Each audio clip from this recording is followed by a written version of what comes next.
Isang magandang araw sa ating lahat. Ako si DC Reyna. And ako si Ate Nogolda. At ngayon, nagtitipon tayo, nagsasama at sabay-sabay na nakikinig sa podcast ko, Talent Etiquette.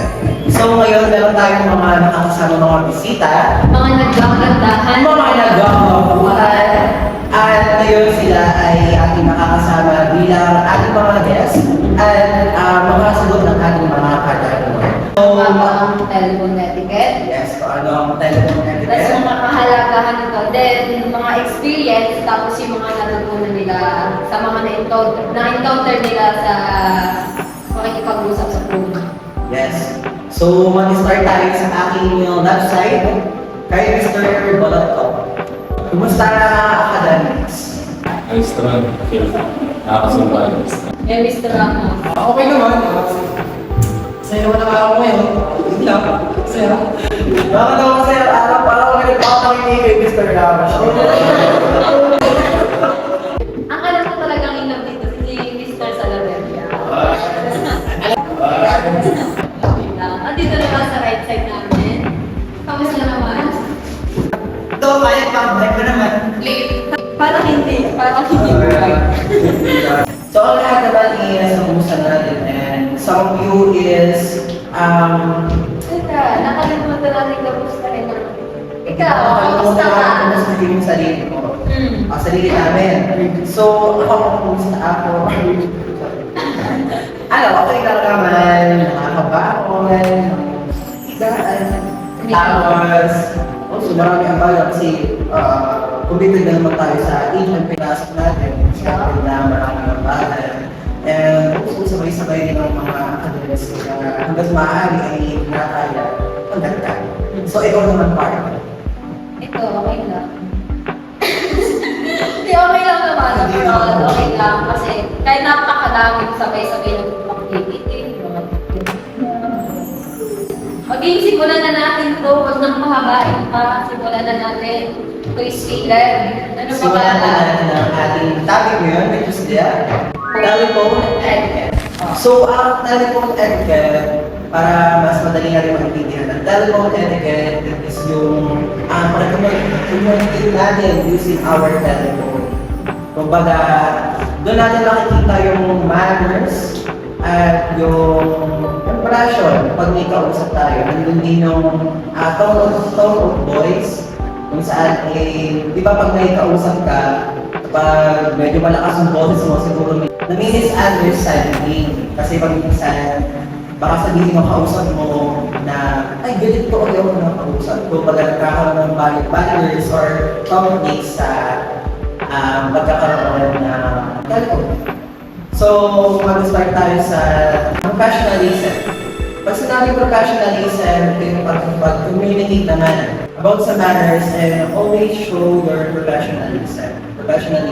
So, paano nga ba natin makikita kung nagkakaroon ng professionalism ng isang telephone?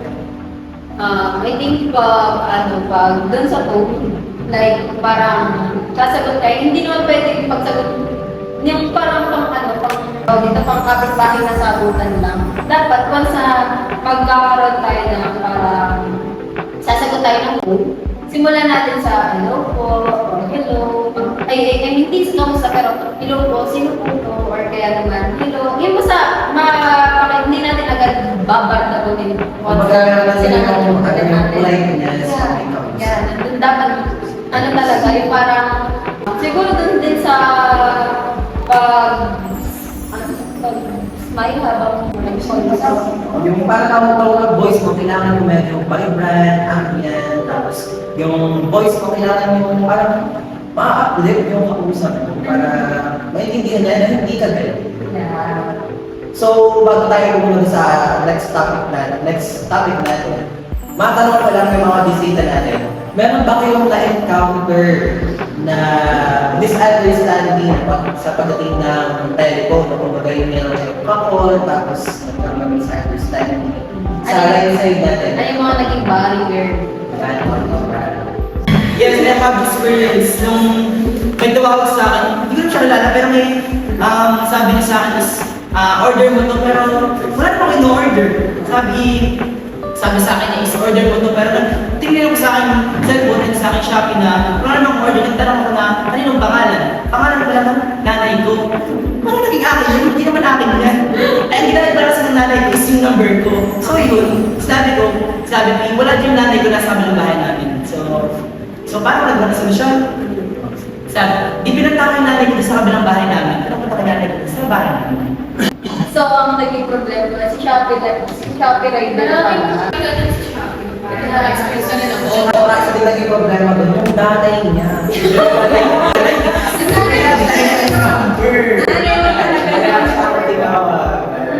May na-experience na rin ako na sing sa kanya. Ano siya? Nag-order ako sa Lazada naman.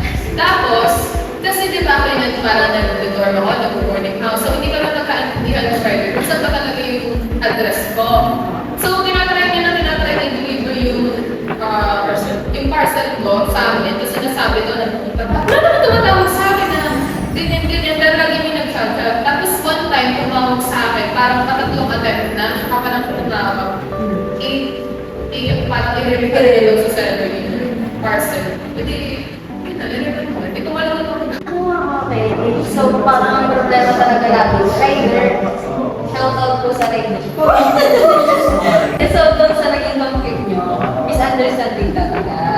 Paano mo na-handle yung ano? Paano kayo nagsimula na nag-usapan na yun? Na or talaga? Then, sa akin kasi tawag ka agad. Sabi ko, Lord, shopping niyo po ito? Hindi, ang tatawag sabi sa akin, ma'am, shopping niyo po ito? Anong ma'am? Ang gulat ko, sabi, kay Jovelyn Valdez po ito. Sabi ko, hindi po ito si Jovelyn Valdez, anak po ito. Sabi, nandito po ako sa bahay ninyo. Eh, ma'am, gusto sa kabila nga. Ito, ginawa ko is, pero tao nanay ko. Pero po sa bahay.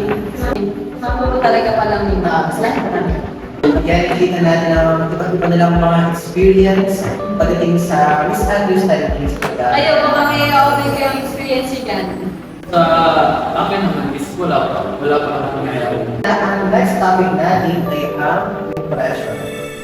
Ang meaning na impression sa telecom etiquette is the impression that you create on telecom communication has a lasting effect. The telecom etiquette you follow makes the receiver feel respected. So, paano na ba? Sa tanong ko lang sa inyo, malalaman yung pang-ako kapag agad kayo ng first impression gamit ang phone. Yes, pwede. Paano nyo masasabi na magkakaroon ka agad kayo ng idea magkakaroon ka agad kayo ng first impression sa phone call gamit ang phone?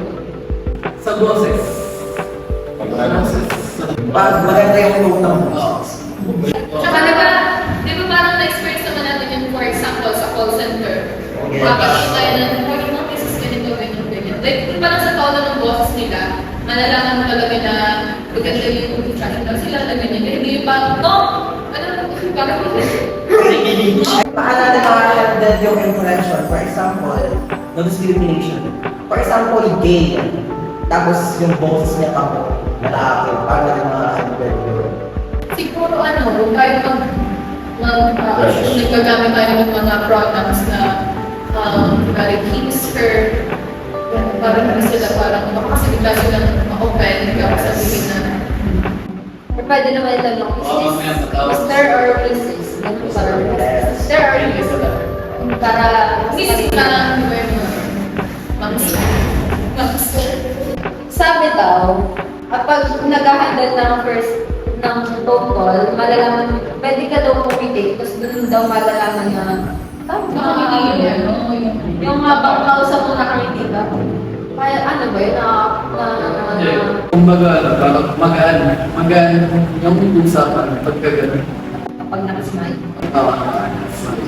Tapos kapag mag-e-end na ng call, syempre dapat polite, then yung professional din. Tapos laging sa lalaki pa natin ng thank you sa mga para professional. Pwede naman yung thank you, I love you. Uy, ano kayo yung experience mo na ng day? Palibasa ko rin yung Let's go to our next topic. Ang next topic natin ay about naman sa bawal titibahan. Customer satisfaction. nag-ano ang product Or sa mga online sellers So let me read the meaning of customer satisfaction. When the customers get satisfied with the telephone conversation, they are sure that their needs and requirements will be satisfied in person also. It gives them a consistent and well-rounded experience. So, ang isang example dito is yung, for example, nasa hospitality management industry tayo. So, siguro na-encounter nyo na yung mga front desk, saan sumasagot ng mga tawag na mga nagpapaserve, gano'n. So, kasi sabi dito, they are sure that their needs and requirements will be satisfied in person. Di ba pag nasa phone call ang sa front desk, so may nagpapa-reserve doon. So lahat ng information kung paano yung reservation na sinabi or na-accommodate na nagpapa-reserve is dapat talaga makita or masatisfied sila in person. Di ba, partner? Yes. Medyo napapahaba na tayo sa ating kwentuhan. Diretso na tayo dito sa mga tanong natin, partner. Ano ba yung mga tanong natin dyan? Natanong natin yung una eh. Oo, meron tayo. Ay, yung pangalawa ito. Meron tayong mga maganda pang mga katanungan. Okay, yung tanong. Why should you avoid using speakerphone in public places? I think para yung privacy sa pinag-usapan, di ba, is business call. Kailangan mo rin na i-consider yung ingay ng paligid or kahit hindi mo kaya mag-distract yung sarili mo kasi dapat maging professional ka sa pagsagot ng phone call. Pati nakakonsider yun as impolite kasi naririnig nila yung usap. Hindi ka usap ka, tapos naka-speaker yung cellphone mo. So yung naka-around sa'yo, naririnig nila yung mga conversations niya. Privacy. Di ba parang pangit? Kaya halimbawa, dito sabi sa'yo yung girlfriend mo, sa boyfriend, babe, buntis ako. Nakayin na mga Nagkaroon ng chismis,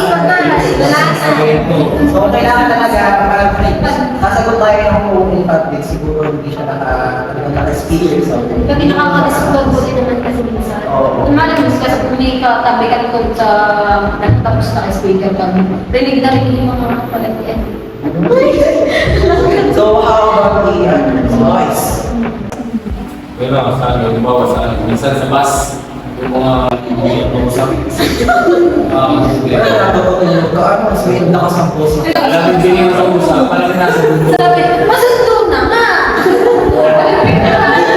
So, in other terms talaga, pag may kausap tayo sa privacy, sa public, kailangan talaga na privacy. Next question. Next question is, Why is it important to speak clearly and politely during a phone call? Walang mangyaring misunderstanding. Para maiwasan natin yung mga barriers. So, ano pa?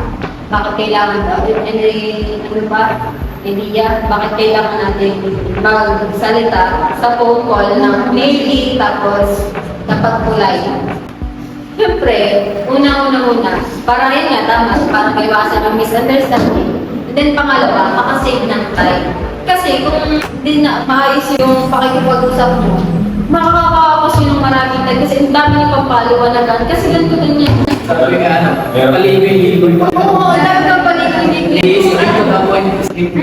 Kung clear talaga yung pagkaka-deliver mo ng voice ng tone mo, madali yung masusolve yung pinag-uusapan.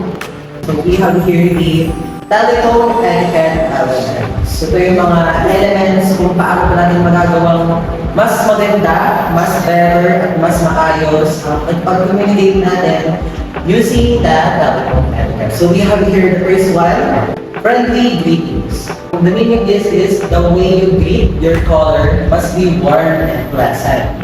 The call should get a feel that you are alert and attentive to his call. Kaya lang mga sabi kanina, kailangan tayo maging polite sa sagot ng call. Especially kapag tinatawag sa company na Yes. sa call center. Kapag syempre, tatawagan mo yung client mo or may hindi mo naman pwede sabihin na may balumbay. Siyempre dapat kahit pagod ka na energetic pa rin yung hello, good morning, this is Critical Government. Para magkausap niya, boss mo ako. Tapos Yung pala yung tumawag, hindi mo wala siya kung sino yung tumawag. Ano? Pati, di ba, sabi, yung salita natin, yun yung sa lahat ng nilikha ninyo, uy, may Lord na. Yun yung hindi na natin may babalik. So, doon pa lang sa pagsasalita yung doon nga sabi nga natin, doon natin kapag first impression, nakukuha din sa punto. So, pag barubado ka na sumagot sa punto, ang first impression talaga sa'yo, all the time, barubado ka talaga. Kasi nga di ba meron tayong mga kasabihan na minsan nakukuha ang first impression sa paano ka magsalita. Kasi ang pagsalita, isa yung powerful na kagamitan, pwedeng makasira ng relationship at pwedeng makakaya ng mga tao kung paano kanila i-accommodate sa first impression. Aking akong friendly meetings, meron tayo itong the tone of voice. So sa tone of voice, kailangan din yung kaya naman kanina sinabi, kailangan ay vibrant yung voice mo, hindi yung malumpat, yung pasigaw, kung wala yung sakto lang sa sagot. Yung parang marunong sa tingin. Iba na yun. Kilig lang! Hindi, para kumbaga, alam natin kung paano i-accurate yung tone of voice, yung tone natin. Alam mo, syempre, pag boss ka usap, medyo normal. And then kapag level na, syempre may good thing lang rin. Ay, di kapag kaibigan, paano ang paano ang tone nyo nun? Pag kaibigan ka usap. Sigaw na pala yun. Pag kayo pag-ibigin naman, kailangan natin. Pwede bago lang. Oo. So, after that, gagawin tayo, tanong muna tayo. For example, meron kayong encounter.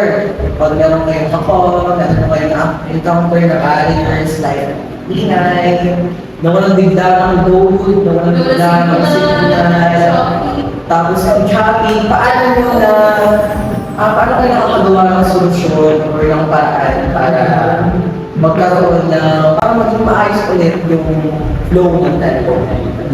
Pwede naman siguro ikaw na email na papagawa ka na sa ako na pwede kayo schedule sa email na So, pwede din naman siya sabihin na hindi na yung signal ko na may mag-uusap. Para much better kung kasabihin, pwede mo sa personal na lang natin mag-text sa magkasama para mas nalinaw and mas iwasan Tapos yung bahay nila taling ang mabilis. Yan dami na. Oo, nakita sa akin. Hindi pala, chat na lang pala talaga. ang next topic natin, last topic, is ang golden rules pertaining on talking on. Some golden rules for people when they are called are answering the phone call. How one message the calls they receive will determine the intention of the brand they represent. The first word the person speaks will give the caller an idea of how one is. So, the first introduction, parang impression din siya kung nung kanina talaga mo. First word na sasabihin mo. Kasi, pag first word naman, yung sinasabi ng lagi, hello. So, the other word, other sentences, doon natin malalaman kung ano ba yung pinapakita ng tao? Ano ba yung pinoconvey niya sa call? So, bigyan lang pala kasi kanina nag-search ko ako ng mga kung bakit hello ang unang sinasabi kapag meron tayong katawagan. Ano ba, katawag tayo, hello, gano'n. Kung bakit hello? Kung nag-create kasi lang ito, ng telephone, kauna-unahan pala. Ang sinasabi kasi dapat talaga naman, sabi niya na, dapat talaga ang kasabihin is, ahoy. Pag tinawag sa'yo, ahoy. So, yun, sabi. Tapos, yung late 1890s, meron isang, parang parang small watch, parang sa pangit mo, ahoy. Yun. Tapos, ginamit niya yung hello. Kumbaga, yung hello, yun yung pangalan ng fiancé niya. So, pagkakasunod na ng centuries, naging na-adapt na yung hello. Parang lagi tinatawag ko yung fiancé niya. Tagalog, pangalan pala yung fiancé niya. Parang lagi tinatawag yung fiancé niya. So, ang next natin is putting someone on hold. No one likes to be put on hold, especially during a business call when the client or customer has some questions regarding a service being So, dito daw, sabi daw, ang golden rule, bawal daw i-hold. Ayaw na ayaw daw ng mga kausap natin na in-hold sila pagkausap. So ano bang pwedeng alternative para hindi mag-improve? Excuse me, may emergency lang sa mga. Pero pag talaga, pag sinabing putting someone on hold, Walang paalam. oo, yeah. Pero pag ganun din talaga, kailangan, like for emergency, natawag ka sa 911, hindi man pwede sabihin mo, ay, di ba kasi pero ba sabihin ganun, kailangan ibigay mo agad yung mga information, tapos dapat hayaan mo yung 911 mismo ang pumutulang sa amin. Kasi kapag gano'n, nakuha na ng 911 yung kanina information na kailangan para ma-rescue. Pati, ganito daw, sabi daw, alam ba, kung sino yung, tumawag, ako, tumawag sa iyo. Ikaw mismo, hindi pwedeng ako rin yung magpapatay. Dapat yung mismo kausap ko yung magpapatay. Para kumbaga, clearly na yung usapan niyo. Ganun. Kaya, take note yan, na kapag once kayo tumawag, hindi kayo magpapatay. Yung tinabagan. O, yung tinawagan mismo yung magpapatay. In other term, overall, phone etiquette talaga is talaga nakamoto siya sa kung paano mo sagutin ang isang telephone at yung manners mo kung paano siya sasagutin, kung paano voice mo, yung politeness. On how you be professional. Yes.